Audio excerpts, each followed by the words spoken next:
Welcome to the Hockey Writers Prospect Corner, a show with our top prospects writing crew, bringing you the latest news, analysis, scouting reports, mocks, rankings, and much more. From the World Juniors to the NHL draft floor, from the farm to the NHL, our team covers everything that happens in the world of prospects. So sit back, grab a notebook, and get ready for Prospect Corner. Hello, everybody, and welcome to another Prospect Corner presented by the Hockey Writers. We're obviously changing things up a little bit for this episode. I am your host, Devin Little. Once again, I am joined by my co-hosts and fellow prospect experts, Peter Baracchini and Matthew Zator. Matt, we'll start with you. How you doing? Doing good. You're taking over the hosting duties because we're doing the Vancouver Canucks. So I thought it would be good for me not to direct everything. So, but doing good. It's not snowing out in BC yet. Nice and sunny over here. So cold, but sunny, but doing well. Cold but sunny. I'll take that. I'm about a foot under. I've got like pounds of snow on my car right now. Peter. Good to see you as always. How are you doing? Doing great. Unfortunately, we got snow, but not nowhere near as much as you did, Devin, or what Buffalo got right now, because apparently they just got whopped big time. So at some point we're probably going to get hit, but you know what? Until that happens, I'm just going to enjoy it before we have to, start, shoveling 15, 20 centimeters of snow. So just enjoying it while it lasts. Yeah, it's kind of funny. The Buffalo Bills are playing their next game in Detroit because they're too snowed out over there. But we got a lot of snow over here too. So got your own problems over there too. All right. Now, before we get started with this Vancouver-centric episode, we got to remind you guys, this week's show is brought to you by The Morning Skate, a daily newsletter delivered to your inbox Monday to Friday. It is jam-packed with the best hockey stuff on the planet. It is a daily dose of the latest NHL news, rumors, history, funnies, quizzes, etc. Just a little hockey fun and information brought to you every day of the week by the Hockey Writers. You will see a link in the description down below. All right, gentlemen, we've made them wait long enough. Matt, I know you're chomping at the bit for this episode. So let's talk some Vancouver Canucks prospects, and we're going to start with you, Matt, because, like I said, it's in your wheelhouse.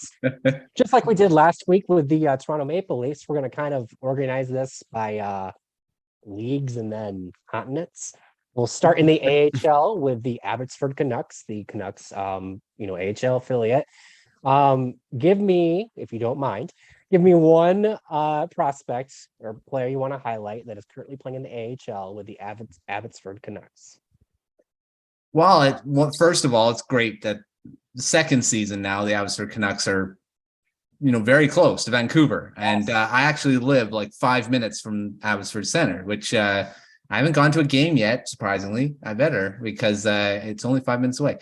So, but having said that, I'm going to highlight a prospect that I've been very excited about coming over to North America, and he's finally here, Linus Karlsson, and has hit the ground running. I mean, he's got 10 points already this season, doesn't lead rookies in scoring because Marchenko's the one that's doing that, but he is up there, and he leads the Canucks in scoring right now.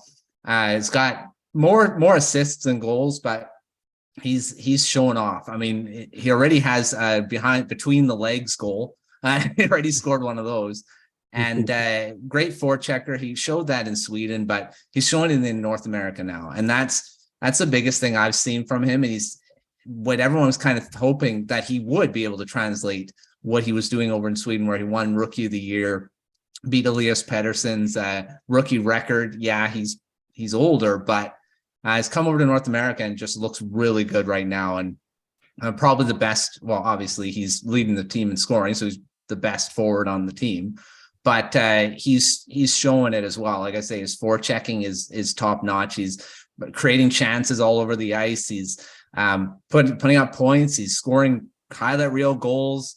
But yeah, he's got 3 goals on the season right now, and playing in the top line and getting power play time and all that stuff. But Really excited to see his development throughout the season and hopefully get called up. And, the thing is I'm surprised he hasn't been called up. Sheldon Dries is the guy that's been kind of shuttling between Abbotsford and Vancouver, but probably it's because they don't want him playing on the fourth line, which is what Dries does. I mean, he plays on the fourth line. Carlsson is an offensive player. He's a top six guy. Will Lockwood, again, being called up ahead of him, but he's conducive to a bottom six role. Carlsson, not so sure yet. I probably want playing a lot more minutes in the AHL. So, but he's doing great. I mean, that's what you want to see from a guy that they got in a trade, trading away Dahlin in that Burrows. They got Dahlin in the Burrows trade, traded Dahlin for Carlsson, and now Dahlin's back in Sweden. After having a okay season with San Jose, but kind of fell off the map. And it's great that Carlsson's become an asset for the Canucks. And in that trade that everyone thought was really good at the time with the Burrows trade. And then now they get Carlsson, and he's looking really good in the AHL. So I want to highlight him because I think he's going to be could be a top six guy in the NHL one day. Shout out real quick to Western Michigan Broncos, Sheldon Dries, former captain. Always love hearing about him, even if he is just chipping another fourth line. But yeah, Linus Karlsson, we talked about him quite a bit going back to last season. It's like you said, it's great to see him not only in North America, but producing. It's one thing to do it in Europe, but until you do it in North America, in the North American leagues, it's always, will it translate, blah, blah. It's translating. So very promising for the Canucks that he's doing what he's doing. Yeah. All right, Peter, now over to you. Who is one prospect player from the Abbotsford Canucks you want to highlight? I had a feeling that Matt was either going to pick one of Linus Karlsson or Arshdeep Bains, and I'm glad he picked Karlsson because I'm going to pick Arshdeep Bains. He's off to a really great start in the AHL, putting up together a solid rookie season already, 7 points in 10 games, 6 assists. Most of them are assists, just like his dominant season the year before with the Red Deer Rebels. And obviously he wasn't drafted. He wasn't, on anybody's radar until he was becoming a free agent. And lo and behold, the Vancouver Canucks signed a hometown boy. So what stands out the most in the way that he's playing right now is just the combination of his size and his skill and his offensive competitive nature. I mean, it's just absolutely fantastic of how the progression of last season throughout it carried over into the season, and he just doesn't look quite out of place. He doesn't look out of place at all among pro players in the AHL right now. And he's also fifth in team scoring. So to be a 21-year-old rookie to come in and have that kind of production is great.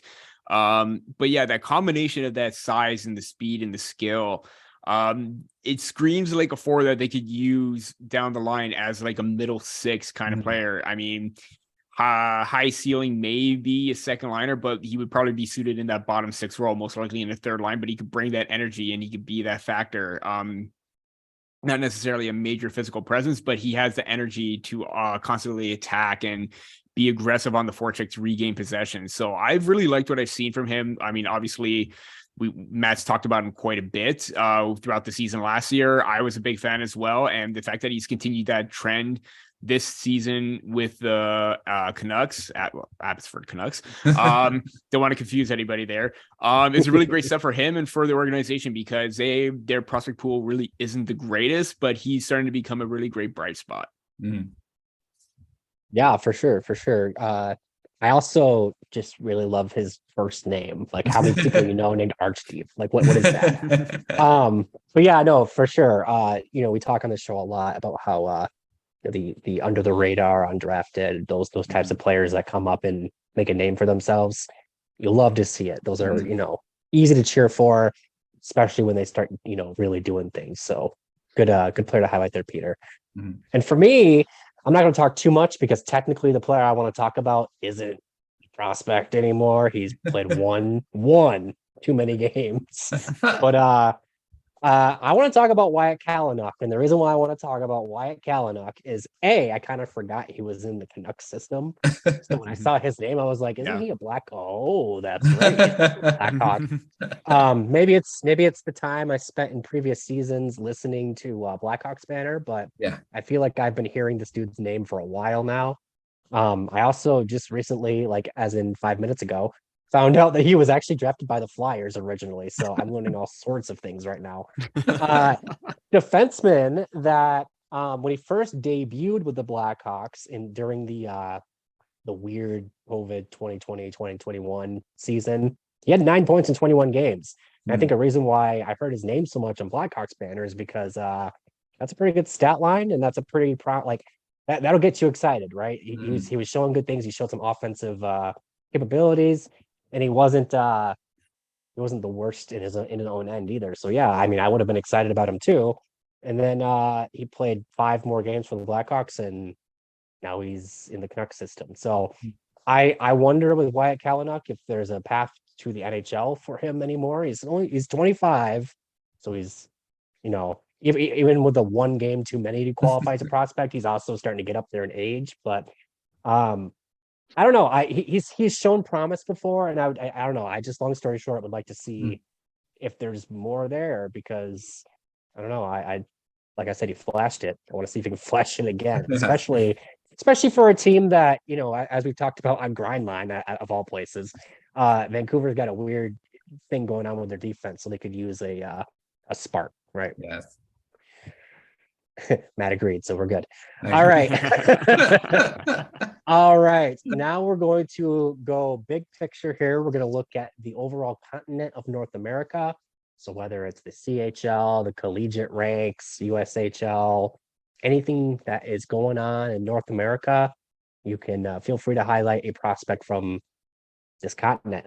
Peter, we started with Matt, so we'll start with you this time. Who is one player from that is currently playing in North America that you want to highlight? Yeah, I was really glad that they took him in the 6th round in 2021. Maybe he could have been a little bit higher as a 5th rounder, but Connor Lockhart, I just love his tenacity, his energy. And, obviously, the Canucks have a lot of highly skilled players in the top 6 right now. Some of them are struggling right now. They have the inconsistencies up front, but he's going to be one of those key depth pieces that are going to be a factor that's going to be tenacious in your face and just being an absolute nightmare to go up against. A solid season in 21-22 with 48 points in 64 games with the Erie Otters, 26 points in 20 games right now with the Peterborough Petes, and he's on pace for 88 of that. And again, I love that projection by elite prospects. That's just absolutely great to see.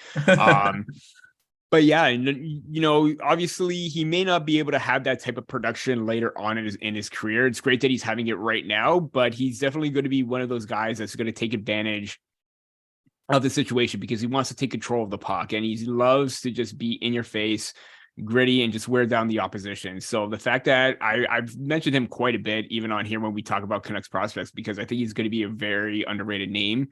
Again, kind of like Bains, another depth player, bottom 6 kind of guy, but at the same time, I think he's going to be very successful in what he can do. Maybe he could reach his true potential. Maybe he could have like a higher ceiling, but that I'm just going to play it safe because he does have that factor to be very aggressive and, I want to throw not necessarily Brad Marchand-esque, like maybe just a step or 2 below that, because he does have that tenacity and energy. I get where you're coming from with that Brad Marchand comparison. That's yeah. I see what you're going for, and I kind of dig what the comparison there. Good stuff there, Peter. All right, Matt. Once again, now North America. All the leagues that fall under that umbrella. Who is one player you want to highlight from the North American junior ranks? Just quick before now Connor Lockhart's got Brendan Othman to play with too. Mm-hmm. So yes, that's going to be a very good combination. Good call out. That trade went down, so that's a pretty big one to have on our line. So yeah, I love Lockhart, as you probably can tell. I've mentioned him a few times on the show already too. But I'm going to talk about another guy I've mentioned quite a bit, and that's Aidan McDonough, because he's like, you can't go through a Prospect Corner episode with Canucks that not talk about McDonough. So he's a guy that, like I say, I've talked about a lot in this show. He's one of those guys that I think could potentially be, I don't know if he's going to put up a ton of points 5-on-5, but he's going to be like a power play type. He's going to be a power play specialist, because that's who's been doing all throughout his NCAA career, playing for the Northeastern Huskies. He is the captain now there. So he's got that leadership ability. He's got 7 goals and 16 points in 12 games right now. And it's just insane of what he's doing. I mean, he's already going, and he's probably on pace to kind of shatter his numbers from last season. That was a career high, 25 goals in 39 games. And that shot on the power play is just lethal. He's got that Ovechkin type, but on the other side, maybe more Pettersson, because Pettersson's on that side. So, but he uses a lot more than Pettersson does. Pettersson has kind of gone away from it. I think maybe because teams are starting to maybe kind of cover him on that side. But yeah, McDonough, they're having a hard time covering him. And he's just absolutely, like I say, absolutely lethal from that right hash marks, and scores a lot of goals from there. He's got a great shot. He's improved his skating since his draft year, which is probably why he was drafted so low, because he's definitely not undersized. He's 6'2", 6'2", 201. But his skating was a bit suspect, and that's something that can make you drop like a rock in the draft, because you need to be able to skate in the NHL or you're not going to go anywhere. And I don't know if it's good enough for the NHL yet. I mean, until you get there and you see against NHL players, you won't know. But in the NCAA, he's looking like he's pretty good with his skating now, and working with a skating coach since last season, I believe. And he's looking a lot better. And the thing is he's also got a great shot, not just that one-timer. He's got a great wrist shot, showing a bit more creativity this season with some of his goals. Like I say, leading the team up there with the NCAA leaders. So I'm really excited to see McDonough sign, because he said he's going to sign with the Canucks, so I choose to believe him. He says he wants to sign. He just wants to finish out his collegiate career and possibly win an NCAA championship, and that's not out of the question with Devin Levi there. And they've got another prospect, Jackson Dorrington, playing for Northeastern as well. So 2 birds with 1 stone. If you want to watch Canucks prospects, watch Northeastern, you're going to see 2 of them. So yeah, McDonough, definitely excited to see him coming up. Well, you mentioned it, and McDonough wearing that C. You know how I feel about that. Yeah. Yeah, no, there's no doubt he's making a big impact for Northeastern. And like you said, Devin Levi and net, that's a team that has some ingredients and could definitely go on a run. So I don't doubt that the allure of chasing a championship is a genuine thing for Aidan. For me, I'm going to talk about the college that is kind of in my backyard, the University of Michigan, and I'm going to talk about defenseman Jacob Truscott. Jacob Truscott is fun. He's fun because he's fun because he's got 10 points in, I believe it's 18 games, 12 games, actually 12. I'm underselling him. And that is 3rd among defense scoring for the Wolverines. The 2 guys ahead of him that you can name them, they're Luke Hughes and Seamus Casey. So, as expected, maybe. Yeah. But Truscott's holding his own, like I said, 10 points in 12 games. And the thing about Truscott is that he is kind of he's a player that is a defense first type of defenseman, but he has that two-way ability. He can make an impact in the offensive zone. He's not Cale Makar. He's not Luke or Quinn Hughes. But like I said, he can make a difference. He can make an impact when he's got the puck in the offensive zone. There's a quote from head coach, the head coach of the Wolverines, Brandon Narado, that's what it is, Narado, that I want to read real quick because I think that it just explains Truscott. He says, he just does everything right. He's defense first, and there's way more offense in him. He's going to play this game for a long time because of what he does without the puck, but he's showing people that he can play with it too. And I think that, it's funny, off camera, Matt, you and I had this conversation literally like an hour and a half ago. So the NHL at this point really favors defensemen that, they play offense. They're basically a fourth forward. It's why, Cale Makar is going to win the Norris Trophy for the next 5 years, basically. Yeah. But guys like Jacob Slavin aren't going to win it, even though they're like undoubtedly a top tier defenseman. I think Truscott is in the Slavin mold. I don't think he's going to be as good as Slavin, but he's of that mold where he takes care of business in his own end. And because of how he takes care of business, he's then able to move the puck up and then make plays in the offensive zone. It's that old classic cliche of good defense leads to offense. I think that's very much Truscott's game. And I don't know. I question what Truscott's ultimate upside is. I don't think he's going to be a top line guy. I don't know. I don't even know if he's going to be a middle pairing guy. But I think there's enough. I think there's enough heart. I think that there's enough skill, and I think that he plays the game the right way to where he's going to get his opportunities. And it's going to basically come down to what he does with them. He's playing with an elite program right now. He's learning what it means to play with talent, and he's learning what it means, to play with expectations, I guess is the right way to put it. I don't know. The University of Michigan recruits very good hockey players, and Jacob Truscott is on the team. So what does that tell you? All right. I love Truscott, just to throw that in. As you should. All right. Now we've talked about the continent that we're on. Let's go talk about the continent that we are not on. And I have a feeling I know at least one guy we're going to talk about when we talk about the overseas prospects, whether that is Russia, Sweden, definitely Sweden, Finland. Let's talk about the European guys, shall we? Matt, who is one European prospect you would like to highlight? Well, I'm gonna let Peter take the obvious guy because I gotta do. You could take. I want to talk about somebody else. No, you. No, you. I'll take him then. Yeah. Jonathan Lekkerimaki, the guy the Canucks drafted this past draft, 15th overall. The highest guy since Vasily Podkolzin. Podkolzin's a long time ago now, and very excited to get him in the draft.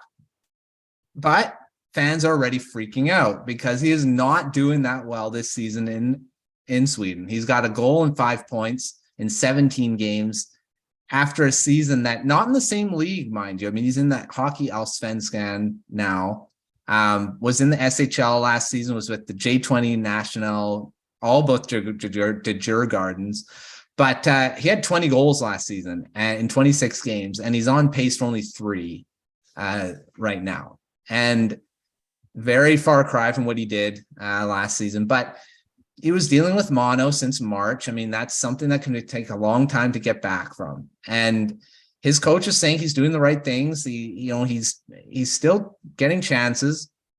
Like I said, only 1 goal so far, but his upside is ridiculous. He's got a great shot. We went through this throughout the draft. Whenever we talked about the top prospects, we had Lekkerimaki as one of the guys we talked about quite a bit. Very creative offensively. Like I say, has an NHL caliber shot.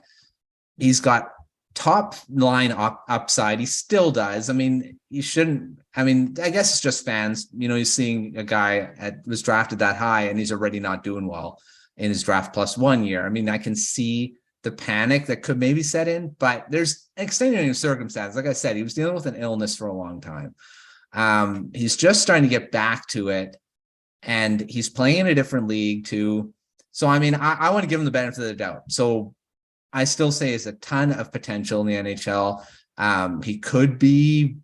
He'll play in Sweden probably for another year or so, but I'm not worried about him. You shouldn't be worried about him if you're watching this as a Canucks fan. He's still got tons of upside. He'll start scoring eventually, and he's just got the talent to be an NHL player and to be an elite one. And he's still a blue chip prospect. So again, don't get worried. His just overall package is so enticing. But Lekkerimaki, still keep an eye on him because he is still a great prospect and probably the top prospect in the Canucks organization right now. Yeah, I would bet on that too. And just for my money, real quick on Lekkerimaki, I think that he's the type of player that, he's obviously skilled. He's obviously more than capable of doing things on his own. But I think that he really excels, or he's the type of player that really excels when he's got someone to play with. And by that I mean someone who's really skilled. I almost think of like Alexander Holtz from the New Jersey Devils, where Holtz is great. Like, there's no doubt about it. But there's a difference between Holtz on a line by himself, and there's a difference between Holtz on a line with Jack Hughes. Like, there's a different level there. And I think Lekkerimaki is kind of cut from the same cloth. I think when you see him, if he is recovering from mono still, which is very much a valid thing, that'll definitely hold him back. And once he fully recovers, he'll get back. But also, as the talent level around him increases, I would expect his game to rise too. What's the old saying about a rising tide raises all ships or whatever, right? All right, enough of my my jibber jabber. Peter, I want to hear about a prospect from over in Europe, Russia, wherever. Who you got? Yeah, I'm just going over to Finland, and I'm going to talk about Joni Jurmo. Yes. This is a defender in his draft year. He had, a lot of upside because of his mobility, puck handling, and offensive game, and he still does right now. Because with a player of his size at 6'4", 190, 198 pounds, so almost 200, with a player with that kind of size, and you start to wonder, like, is the skating going to be an issue for players like that? Clearly it isn't, because he's absolutely great in trying to like evade pressure, and great on breakouts and transitional plays, because that's his MO. That's what he's known for. He's great in that regard. But the thing is, with the good, he also comes with the bad. Decision making and defensive play is still a work in progress. Although he has taken steps in that regard, still making some mistakes, still trying to learn the game. I mean, he's still 20 years old, still young, still learning. Defense take a little bit longer to develop, but the progression is starting to show. And the fact that he's taking those steps to try and better himself and try to, have a well-rounded game is going to be great for him, because he's not just going to be a one-trick pony, because that's not going to get you far in the NHL. You got to learn to be responsible. And the fact that he's starting to do that, again, still needs to work on some aspects, positioning, defensive awareness and all that. But that's going to come with time. Obviously, maybe another 2, 3, maybe 4 years max to try and develop that. I think everything's going to go well for him and the Canucks organization, because, obviously you would like more of a right-handed shot, but another left-handed defenseman, on pace. It may not, the stat sheet may not look like it, but he's on pace to beat his record of 10 points last season, 21-22. He's on pace for 13. But then again, the Liga, young player, maybe not averaging a whole lot of ice time. The fact that he has 4 points right now is a great sign for his development or production. Playing him in like the top league in Finland, that's absolutely great. So if he's able to get more opportunities, work on his defensive game, I think there's going to be a lot of upside for him, because the potential is there for him to be an impactful defenseman. I love that you chose to highlight Joni Jurmo, and partially because I was going to highlight Joni Jurmo. And so instead of going on a full spiel, I'm just going to add my 2 cents in, and we'll call it good. When I think of Joni Jurmo, this is going to sound weird because they're not the same player at all, but I think of Emil Viro of the Red Wings.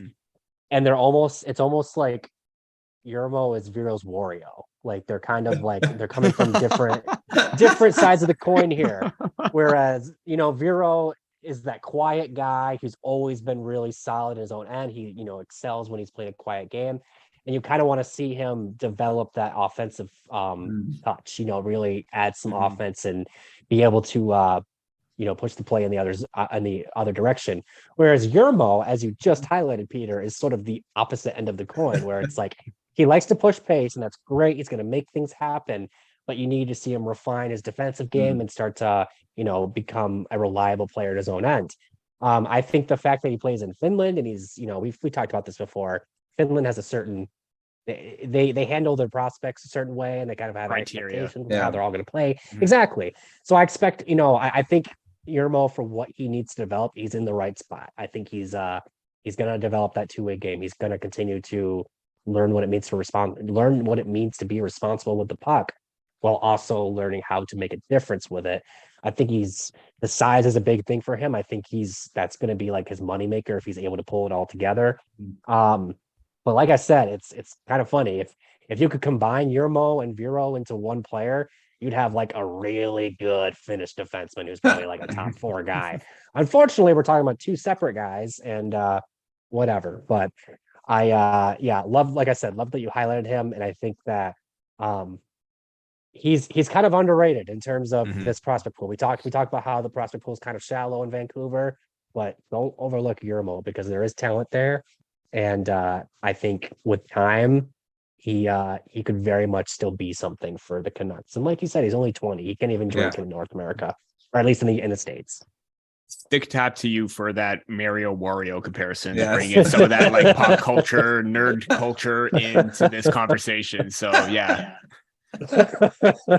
I have earned my the beer I'm gonna drink when I all right. Now let's move on to goaltenders. Now, obviously, if we would have done this show 2 months ago, this conversation would have revolved mostly around Michael DiPietro. Yeah. But he's no longer a Canucks prospect. They traded him to the Boston Bruins. So we don't have to talk about Michael DiPietro anymore, even though I am talking about Michael DiPietro. So Peter, we're doing this back and forth thing. We'll start with you. What's up with the Vancouver Canucks goaltending situation? Goaltending prospect situation. Obviously, they have Thatcher Demko on the team right now, and he's not, 35 years old. But we talked about this with the Red Wings a couple weeks ago. It helps to have guys coming up, especially if the guy you're thinking is going to be the guy isn't the guy. So what's the goaltending situation looking like?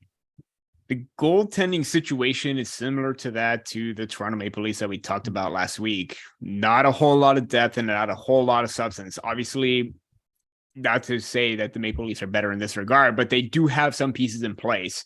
When I look at the goaltending depth chart for the Canucks, I'm always immediately drawn to Aku Koskenvuo because that seems to be the only top name that you seem to have a gauge on what he's able to do. And, obviously a late round pick, 5th rounder, but, he does have the size in at 164 pounds, does move very well in the crease, great lateral movements. But then again, still, a player that's going to be in the works for quite some time. Obviously, he's got a lot of things to figure out.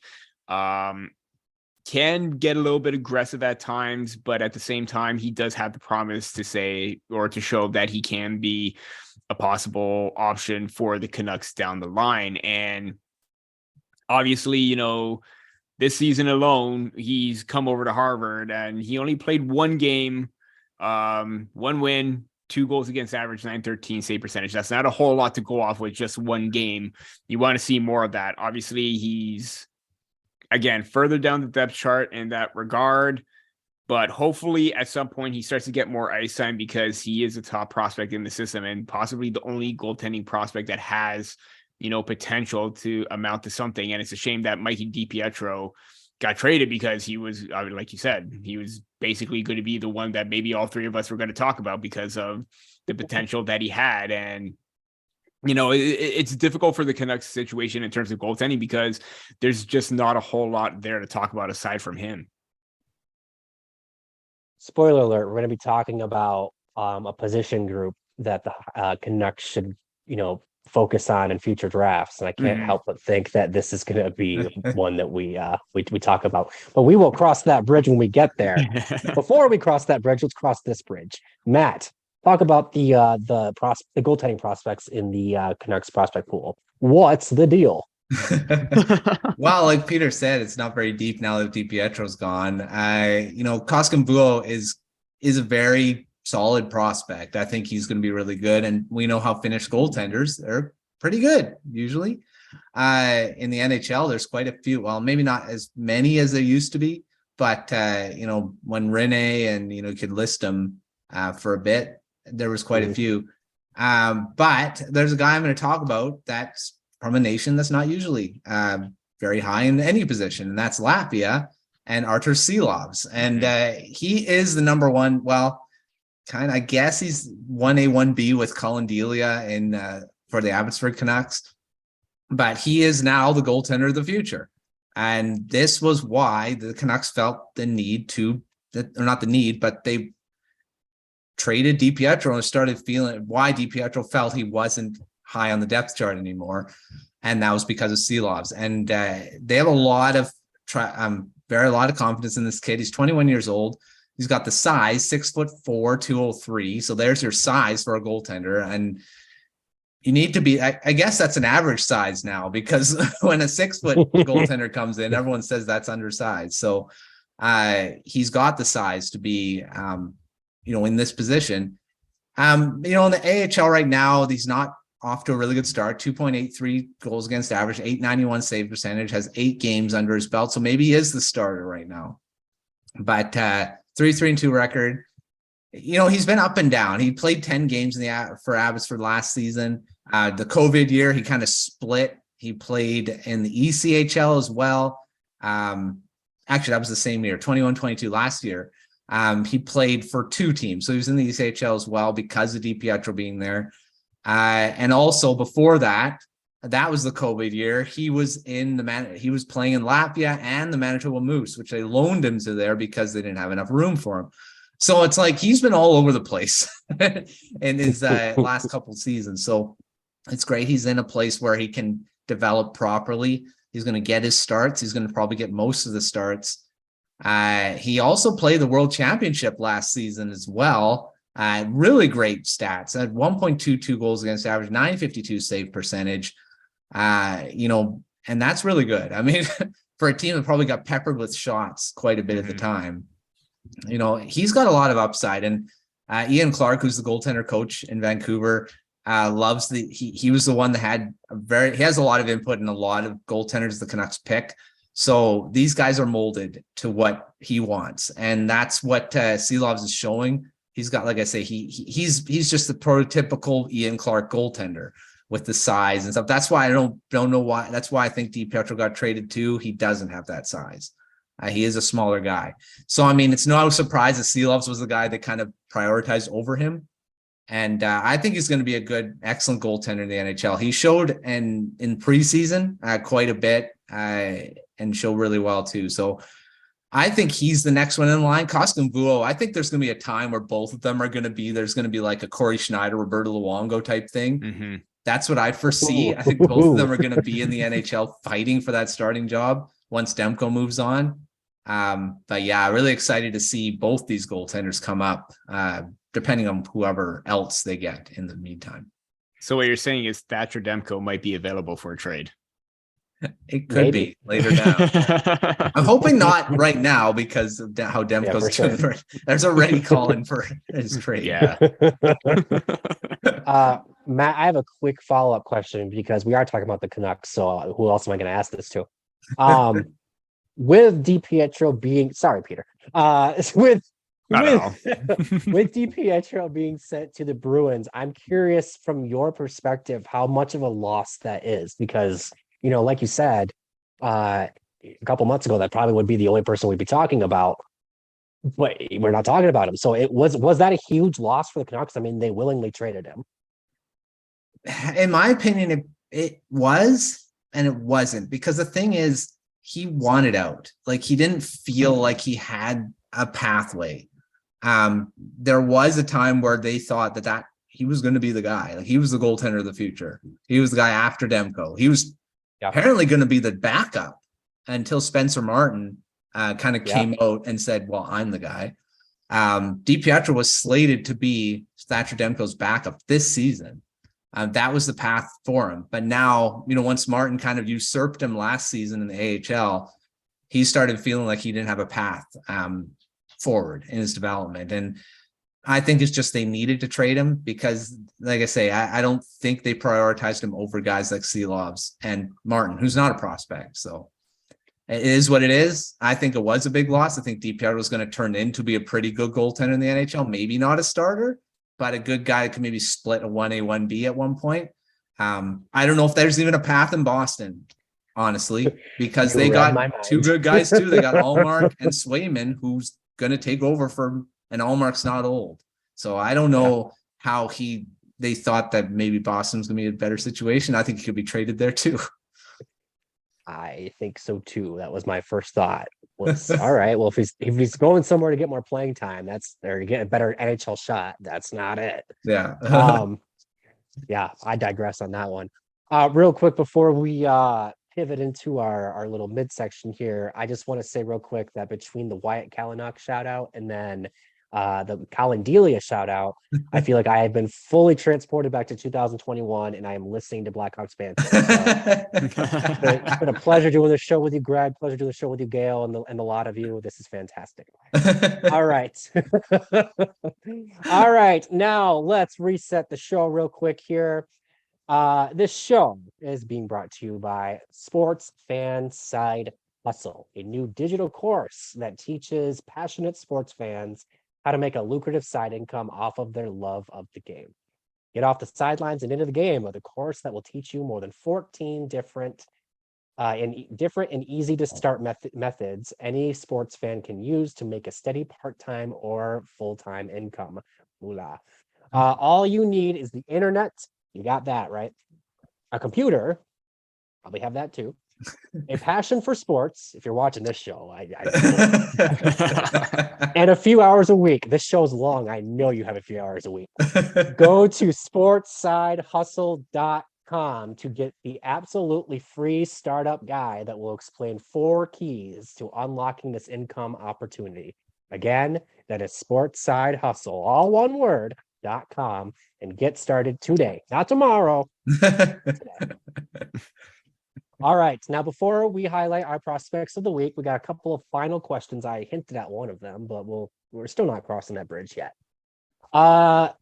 Matt, starting with you. This is a fun question. I'm talking about this off camera. Yeah. Who is the Vancouver Canucks' next best prospect after Jonathan Lekkerimaki? This is the indictment of the Canucks prospect pool because there's no clear number 2. Because they just they only have one blue chip prospect, and that, no disrespect to Aidan McDonough or Linus Karlsson or guys like that, they're not blue chip. They're not for sure NHL players. So for me, I'm between 2 guys, and everyone, I'm probably going to, who I'm going to say, Aidan McDonough and Linus Karlsson. And right now, if I want to say for upside, I'm going to say Linus Karlsson because he's already showing in the AHL, which is the league just before you get into the NHL. He's already showing that he can play in that league. He showed in the preseason. He looked really good in the preseason too. I think he's going to be a upside. I think he could be a second line guy. McDonough, I'm not really sure. I think he's maybe his ceiling as a power play specialist. Well, he'll score more of his goals in the power play than in 5-on-5. And that can only go so far. But so long story short, I'm going to say Linus Karlsson is the number 2 prospect if I would be doing rankings today.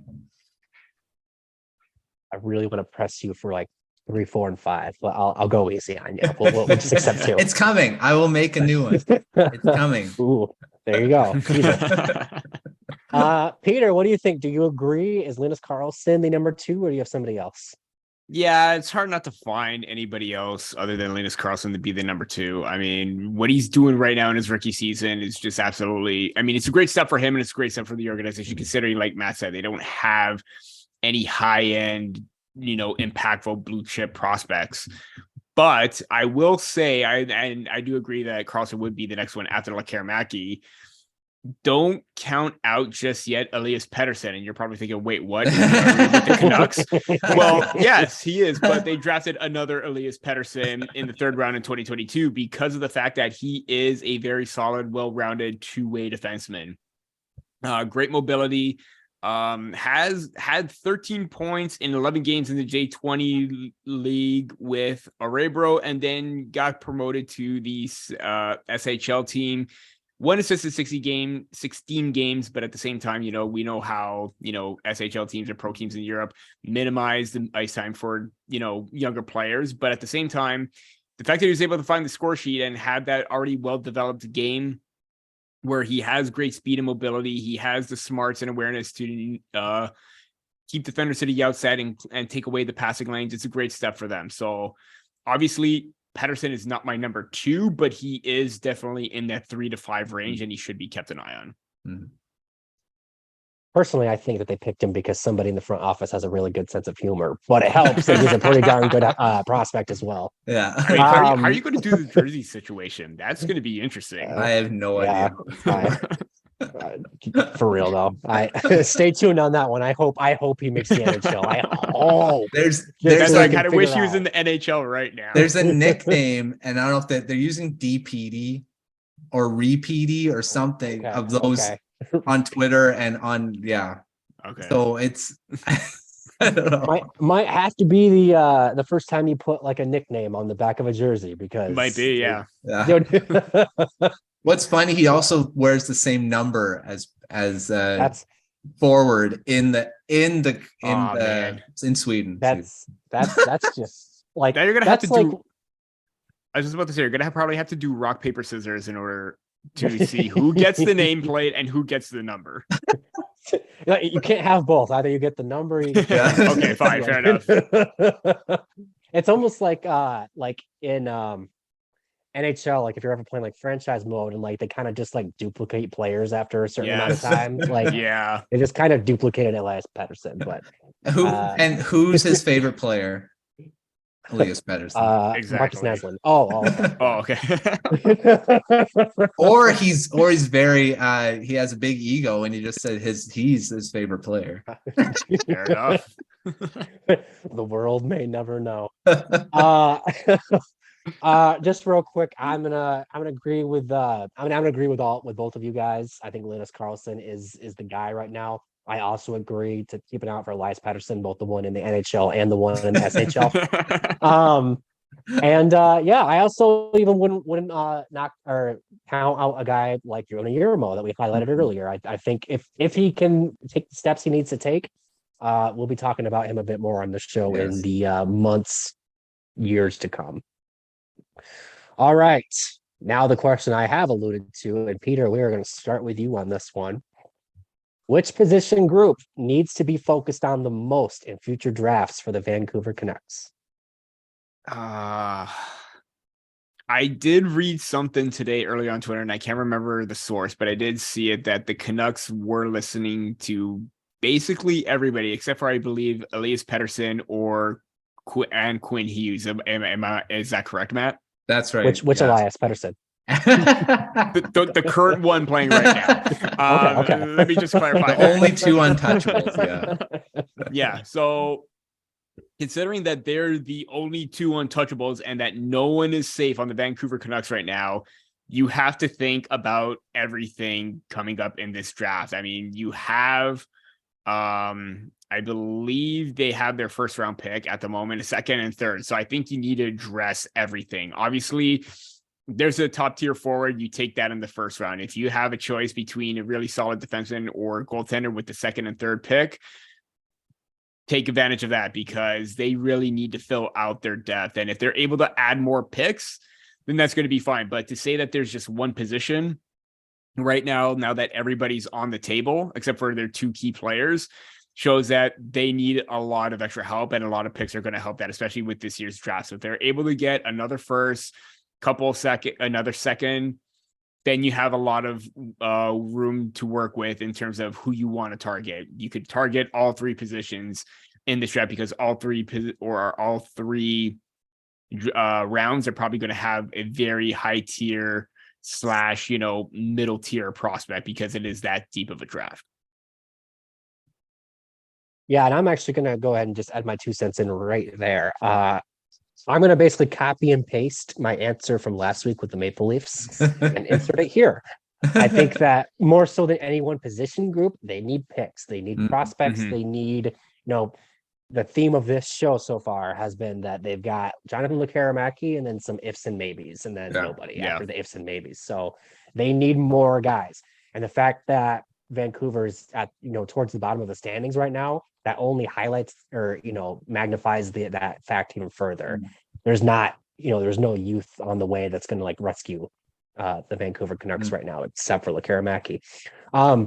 And I think we've mentioned this before on the show too. I mean, I think absolute best case scenario, as weird as this is, because this isn't where the Canucks thought they were going to be, but I think best case scenario for the Canucks is to get that first overall pick and draft the kid from Vancouver, Connor Bedard, and that'll turn some things around.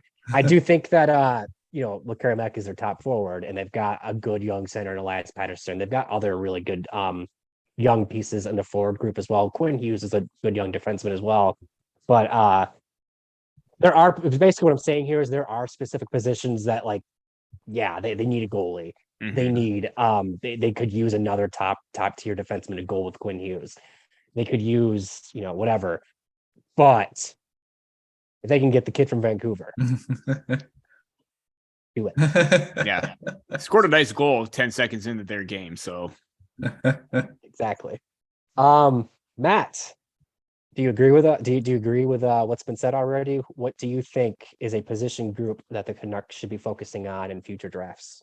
Well, yeah, I've said this before last draft when we were talking about who they should draft in that one. And I said, you go with anyone that you can. You need a first round pick. You need high-end prospects. And the Canucks just don't have many right now. They didn't have any before. Now Lekkerimaki. But they need a lot on this team. And, as much as I love Elias Pettersson, he's not at a level of a Connor Bedard. A guy like that, he is not. I mean, he is a great player. I mean, he's one of the top young players in the league right now. But he's not at that level. He's not a guy that's a franchise-altering type young player. And Bedard is. I mean, Bedard's going to be. That's one guy. If the Canucks have fingers crossed, I mean, we have to go through a really bad next few months as fans, as a fan base, as a Canucks Nation is going to have to go through really bad months. But if you get Bedard, it's going to be all worth it. Trust me, it'll be all worth it. So, I mean, I didn't think the Canucks would be in this position to be even talking about this, but just looking at how seems like almost everyone's available to be traded, which means if they're traded, the Canucks are going to get worse and for the rest of the season. So, I mean, if you trade a Besser, they're not going to get someone back that's going to help out. They're going to get picks. They're going to get prospects. That's what they're going to be focusing on. Trading Korvat, they're going to want high-end prospects. So, I mean, if you can do that and get guys like that and draft Connor Bedard, this rebuild could be very short-lived. So, I mean, so to answer the question, draft whoever you can. Get as many picks as you can. Draft whatever you can. That's high-end guys. Because this draft is the best one to do it in. First round pick, you get two of them, you're going to get two really good players. And even in the second round, you're going to get a really good player. I argue even in the third round, you're going to get a really good player. Yeah. So, I mean, get a second round talent in the third round this year. That's right. So, I mean, that's what they need to do. As much as fans, as writers, I don't like writing about this type of stuff because it's very depressing. But if we can get some young players, these prospect reports will be a lot funner to write. So nothing against the prospects that are in the pool right now, because I am excited about them too. But yeah, I would love to write about a few more that are more sure things. For sure. No, like you said, if they can get Connor Bedard and draft another guy in the first round, that's going to be how you retool on the fly, as long as you're not dismantling everything else that's on the team. And I would love the story of, the Vancouver kid going to the Canucks. That's you love to see it.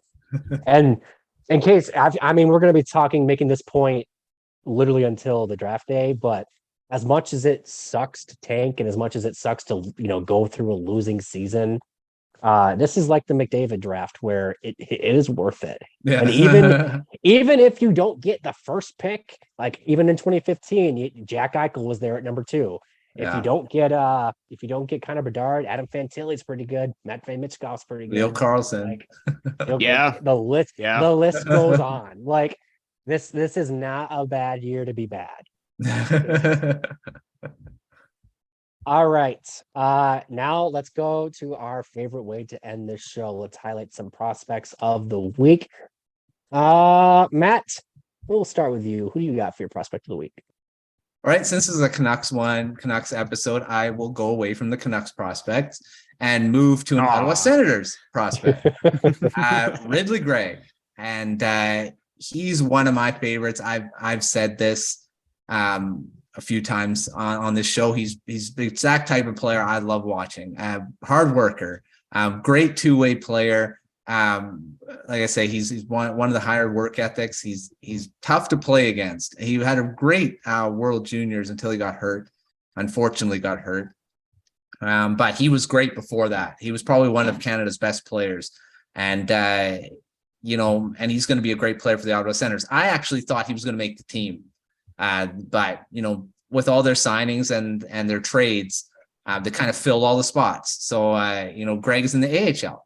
He's got I believe he has 8 points in 9 games right now, and one of the top rookies for scoring. We talked about Linus Karlsson being there. Ridly Greig's right there as well, and Ottawa Senators fans, they already got quite a few really good prospects in their system, but be excited for Ridly Greig because he's one of those guys that's going to help you win a cup one day and be successful in the playoffs because he's got that work ethic. He's got that bottom 6. He's going to play in the bottom 6 most likely, but he's going to be a guy that, we've seen in the past how third lines can win you cups. And he's going to be right there winning faceoffs in the defensive zone, killing penalties, blocking shots, getting in the dirty areas. So keep an eye out for Ridly Greig. He is my prospect of the week.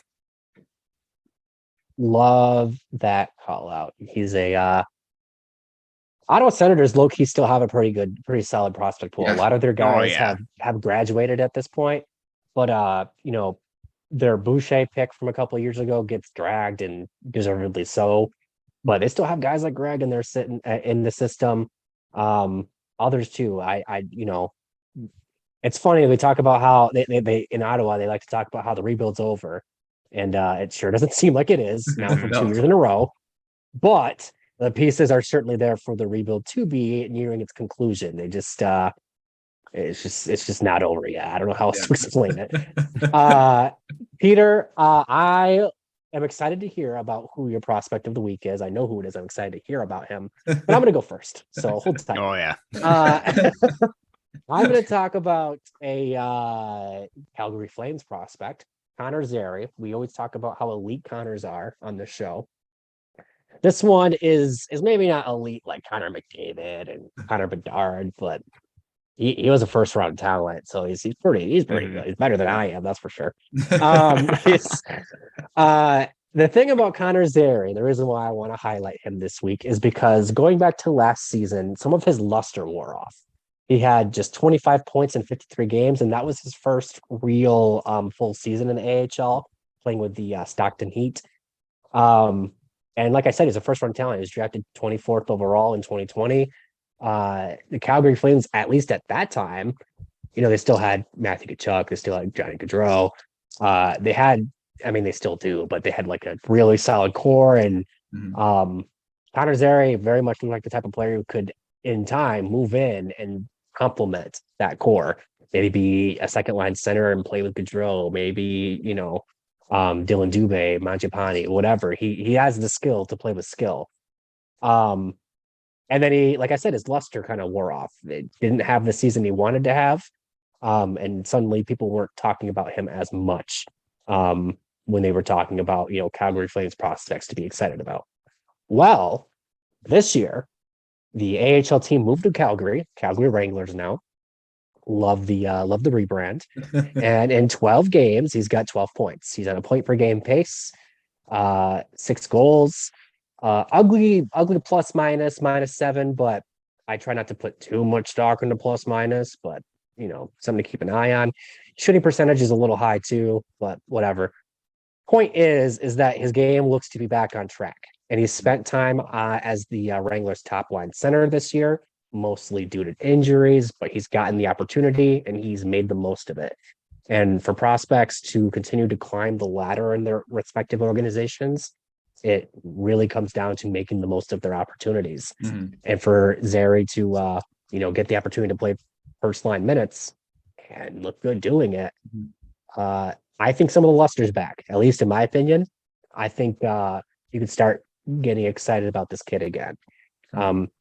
The Flames, as you may or may not know, they're a very veteran team, and by that I mean a lot of their best players are in their 30s. This is a team built to win now, not in 3 years, now. So Zary, if he can, continue to make the progress he's made this year and, have it trickle over and continue to build, he could end up being a very important piece for the Flames because they're going to need to have those cheap contracts on the books. They're going to have young players that can step in and make a difference. It's why a lot of people thought Jacob Peltier was going to step into their lineup this year. He didn't, but the possibility is still there. And the reasoning why is why I say Zary could still be an important player for the Flames. I'm glad to see him kind of back on track. Eager to see how he finishes out this season. Obviously, we're still only a month into the season, but this was a player that I took a liking to in the 2020 draft, and so from my own pride, I guess I'm happy to see him not fizzling out because I don't I take it a little personally when guys I like don't do what I thought they were gonna do. All right, I have made you wait long enough, Peter. Thank you for being patient. Now I am All good. very excited to hear about this prospect who is eligible for the 2023 draft. It's not Connor Bedard, but it's one of the best ones. Yeah, I talked about Connor Bedard last week because I felt that was right to talk about him. And get ready for me to never shut up about this prospect this season because Yes. I am all. If you're not on board the Leo Carlsson train, get on board it right now. If you haven't noticed that he is my prospect of the week. There was the Five Nations tournament that happened, I believe, last weekend. And looked pretty good. He had 9 points in 5 games at that tournament, 5 points in that tournament alone. Misread that stat. 5 points in that tournament, but overall at the U20 level in international games played, he has 11 points in 6 games behind only Philip Bistad, who was drafted in the first round by the San Jose Sharks. What he's doing right now, especially at the pro level in Sweden, is just absolutely phenomenal. The way that he's handling himself, the way that he's just playing very composed is what automatically stands out to me for Leo Carlsson's game. 12 points this season alone at the pro level. Sorry, my computer is being a little bit slow. 12 points in 17 games in Örebro with Örebro in the SHL. So really great production for a 17-year-old playing with men, making an immediate impact. And the way that he just goes about his game is just absolutely flawless. He's very smart. He's calculated. He's just got great smarts and awareness, and he just doesn't panic when he's on the ice. He's always calm, and he's always displaying his high-end speed, his hands, and he's just making moves that is just like not necessarily on the level of Bedard, but he's just right behind Connor Bedard in terms of the level of moves that he's able to execute with, like getting in behind defenders, making slick dekes, one-on-one situations, just absolutely fooling defenders in every situation that he's in. With his stride, with his long reach, with his ability to just absolutely move around everybody with ease. He's a reason why he's not just a top 5 prospect for me. He's a top 3 for me this year in this year's draft. And, I was a huge fan dating back to last season, and throughout the season, the fandom for Leo Carlsson just grew and grew and grew. Like I said, if you're not on the hype train for Leo Carlsson, get on it because there is a lot of promise in this prospect. And I think maybe he does go 3rd overall behind Bedard and Fantilli, because who doesn't want another highly skilled two-way smart centerman with, great playmaking abilities, but also a very underrated shot. You see his shot in international play. It's there, not quite there, but he's making plays. He's a play-driven centerman, and I'm just absolutely happy with what I'm seeing with him so far. Yeah, I said this off camera, but if I could hand pick a prospect for the Red Wings to somehow land in this draft, it would be Leo Carlsson. And I know that sounds stupid because there's kind of Bedard there and Adam Fantilli there and others, but first of all, he's Swedish, and we know, yeah. Oh yeah. But he plays the game the right way. He's not like, he can make the flashy play, but he just makes things happen, and he just goes about his business. It's very, very hard for 18 year olds to make a difference in the SHL, and boy does he make a difference. He stands out. Like, you said you're not going to shut up about him. Well, I'm eager to listen all year long. I'm going to be on that hype train with you too. Because, there you go. Yeah. And even when there is a play where it does get broken up, he does not quit. Like, he's battling back to regain possession. And that's a big thing in teams valuing puck possession and that drive and determination. He oozes that nonstop. So teams are definitely going to be looking at him. Well, the Canucks, if they're in that realm, they don't get Bedard or Fantilli. Yeah. That's a target. Like Alvin. For sure. Yeah, no, he's the type of player that you can, already foresee playing like north of 20 minutes a night, because he's going to be all the special teams, all the top lines. He's going to be a player who's on the ice to make things happen. So yeah, look forward to hearing about Leo Carlsson a lot more as we get further along into the season. All right, that is another episode of Prospect Corner. Hope you enjoyed our in-depth look at the Vancouver Canucks. Sounds like we may have landed on the next team we're going to highlight. It may be a team based in Ohio. That's about as blunt of a hint as I can offer. We might even have a special guest on to talk about it too, but we'll see how things shake out. Look forward for that. Be sure you're subscribed to the Morning Skate newsletter if you are not already. Kyle and his team do a fantastic job with that, and I know I look forward to getting it every single morning. And then also, while you're at it, make sure that you visit that site, that Sports Fan Side Hustle, or Sports Side Hustle. It's called Sports Fan Side Hustle, but the site is sportsidehustle.com. Again, sportsidehustle.com. Make some money. It's tough times out there. We could all use some fair change, right? All right. Thank you to Matt. Thank you to Matt for letting me sit in the host chair. Thank you to Peter for waiting and being patient before he went off about Leo Carlsson. Thank you for watching and tuning in. We hope that you'll tune in with us next week when we talk about another team's prospect pool. Thank you for tuning in on another episode of Prospect Corner.